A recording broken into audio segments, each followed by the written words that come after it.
Elementary school classroom in a slum. Elementary की meaning होती है student basic, and slum area होता है स्टूडेंट जो झुग्गी झोपड़ी वाला एरिया, उसे स्लम कहते हैं, जहाँ पे झुग्गी झोपड़ी वाले सभी लोग रहते हैं। जैसा कि हम इस पिक्चर में स्लम एरिया को भी देख सकते हैं। तो इस पोम में स्टूडेंट एक ऐसे क्लासरूम, स्कूल के ऐसे क्लासरूम का जिक्र किया गया है जहाँ पे स्लम एरिया के बच्चे बैठकर बेसिक सीखते हैं। एलिमेंट्री यानी कि बेसिक वो सीखते हैं। तो स्टीफन स्पेंडर के द्वारा लिखी गई है। सो चलिए स्टार्ट करते हैं पोम की समरी। यह पोम एक झुग्गी झोपड़ी में रहने वाले बच्चों के क्लासरूम का डीप डिस्क्रिप्शन देती है। पोएट हमें बताते हैं कि इन बच्चों के बिखरे हुए बाल तथा गंदे कपड़ों को देखकर ऐसा लगता है कि इन बच्चों की किसी को भी जरूरत नहीं है तथा इन पर ध्यान भी देने वाला कोई भी नहीं है। इन बच्चों के फेसेस बहुत सैड हैं। इन बच्चों के चेहरे गरीबी की वजह से झुके हुए हैं तथा क्लासरूम के कुछ बच्चों को तो अपने पेरेंट्स से हेरिडेटरी यानी कि विरासत में भर भर कर गरीबी तथा सुकड़ी हुई बोन्स की बीमारियां मिली हैं। क्लास में प्रॉपर लाइट भी नहीं है और लास्ट बेंच पर बैठा हुआ एक बच्चा जो कि फिजिकल रूप से तो क्लास में है लेकिन मेंटल रूप से तो वह सोच रहा है कि मैं बाहर जाऊं और स्क्वायरल के साथ खेलूं। यह बच्चा दूसरे बच्चों से बिल्कुल अलग है क्योंकि सभी बच्चे तो बहुत वीक हैं, लेकिन यह बच्चे की आंखें बहुत ब्राइट हैं तथा उसको बाहर जाकर खेलना है।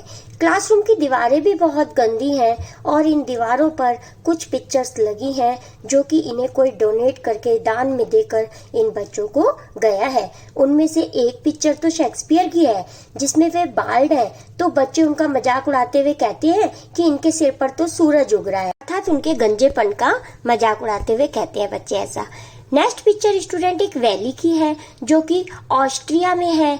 इसमें नेचर की सुंदरता को दिखाया गया है। थर्ड पिक्चर वर्ल्ड मैप की है, लेकिन इस मैप की अहमियत इन बच्चों के लिए है क्योंकि वे तो केवल स्लम एरिया तक ही सीमित हैं। ये बच्चे स्लम एरिया में जकड़े हुए हैं और उनका फ्यूचर बिल्कुल ही डिम हो गया है। इनका फ्यूचर डार्क होने की वजह से इनकी लाइफ भी दुख से भर गई है। वे बच्चे ज्ञान से बहुत दूर हैं, तो क्लास में जो भी पिक्चर्स लगी हैं वो सब पिक्चर्स इनके लिए मीनिंगलेस है क्योंकि वे तो केवल स्लम एरिया में ही जकड़े हुए हैं। ये बच्चे सबको हेट करते हैं। इनके लिए शेक्सपियर भी गंदे हैं, वैली भी बेकार है और वर्ल्ड मैप भी बैड है क्योंकि इन्हें लगता है कि कोई तो इन्हें प्यार करता नहीं है, इसलिए ये सबको नफरत से देखते हैं।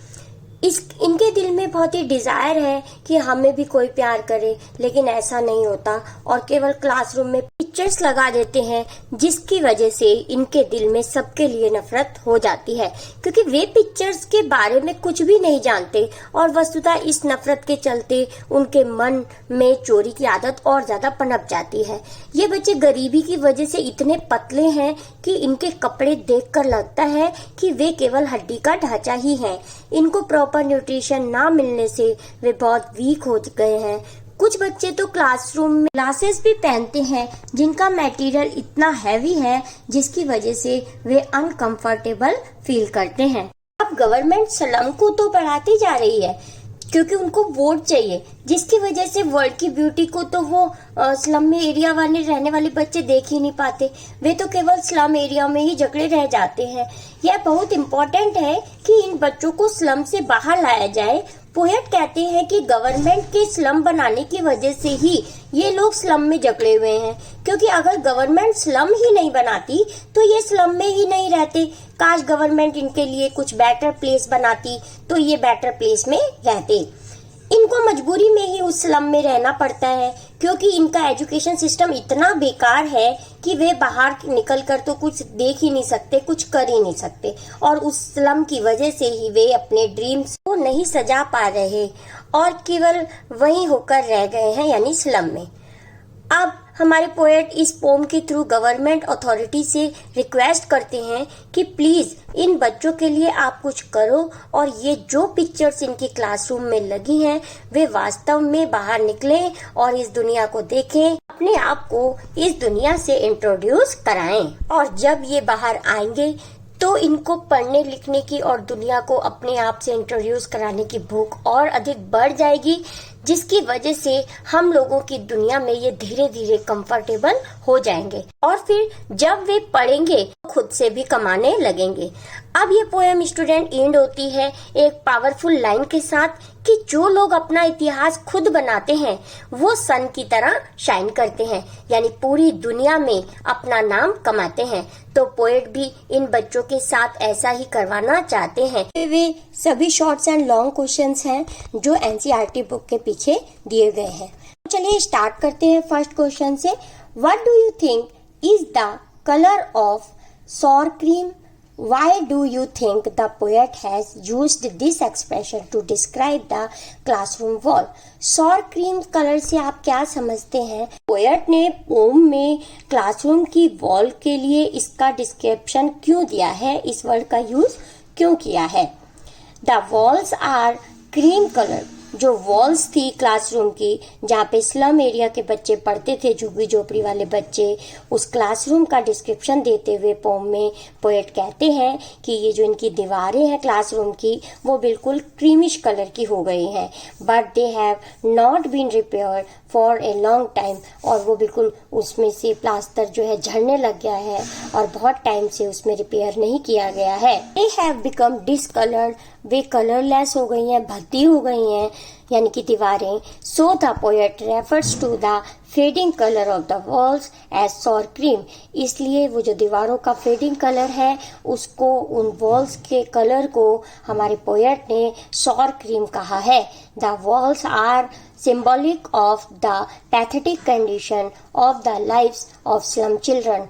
अब ये जो दीवारें हैं वो स्लम चिल्ड्रन यानी कि जो झुग्गी झोपड़ी में रहने वाले बच्चे हैं उनके पैथेटिक कंडीशंस को सिंबलाइज करती हैं। Now next question is the walls of the classroom are decorated with the pictures of Shakespeare building with domes, world map and beautiful valleys. How do these contrast with the world of these children? Classroom की दीवारें हैं वो decorate की गई हैं उन pictures पे जिसमें शेक्सपियर की पिक्चर है, बिल्डिंग विद डोम्स, डोम मतलब गुम्बद होता है जो, उसकी पिक्चर्स लगाई गई हैं, वर्ल्ड मैप की पिक्चर है और ब्यूटीफुल वैलीज की पिक्चर्स हैं।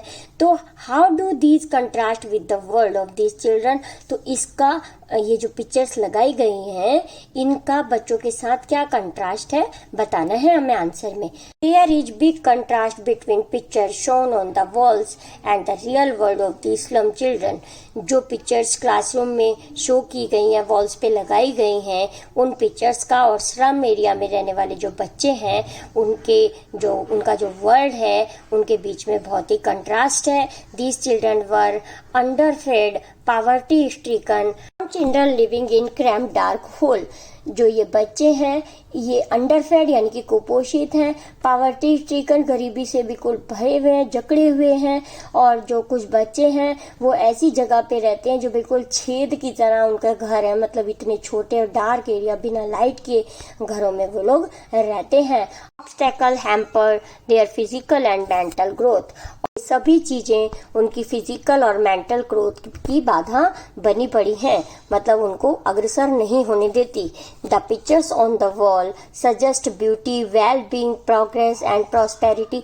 जो भी दीवार पे पिक्चर्स टंगी हुई हैं वो ब्यूटी को शो कर रही हैं, प्रोग्रेस को दिखा रही हैं, प्रॉस्पेरिटी खुशहाली दिखा रही हैं। आ वर्ल्ड ऑफ सनशाइन, एक उसमें पिक्चर वैली की है जिसमें सनशाइन हो रहा है, सूरज निकल रहा है, एंड वार्मथ ऑफ लव, प्यार से भरी हुई है। But the world of the slum children is अगली एंड लैक प्रॉस्पेरिटी। लेकिन ये जो बच्चे हैं स्लम एरिया में रहने वाले बच्चे ये बहुत ही अगली हैं और ये प्रॉस्पेरिटी से बहुत दूर हैं।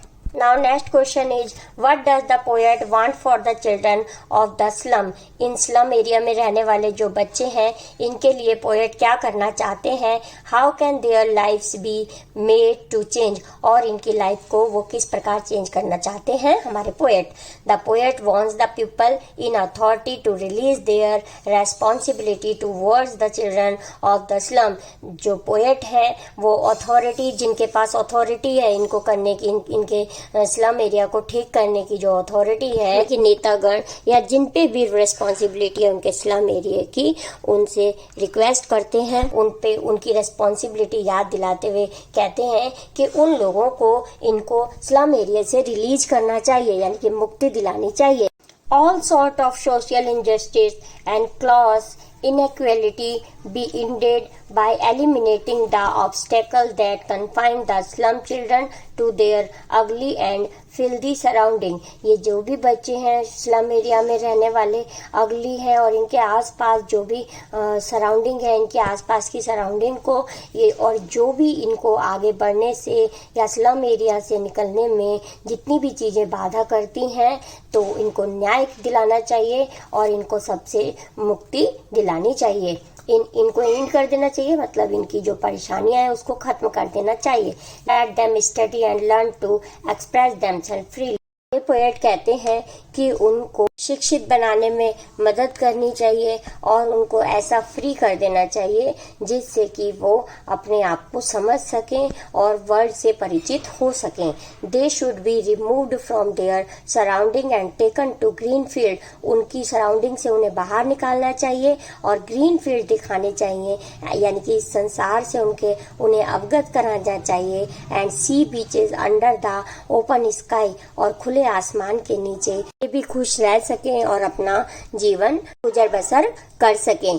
दे शुड बी एजुकेटेड, उनको भी शिक्षित किया जाना चाहिए। There should be no social injustice in their world, उनके भी जीवन में सामाजिक अन्याय नहीं होना चाहिए, अर्थात उनको भी सभी के साथ जीने का अवसर प्राप्त हो सके, इस प्रकार उनको एजुकेटेड करना चाहिए। And their life should be change for the better, और अच्छे के लिए उनकी लाइफ्स को बदलना चाहिए। अब में हम कह सकते हैं कि जो हमारे पोएट है वे चाहते हैं कि इन बच्चों को स्लम एरिया से निकाल के बाहर लाना चाहिए, शिक्षित किया जाना चाहिए, जिससे कि वह भी अपना प्रॉस्पेरिटी भरा जीवन जी सकें।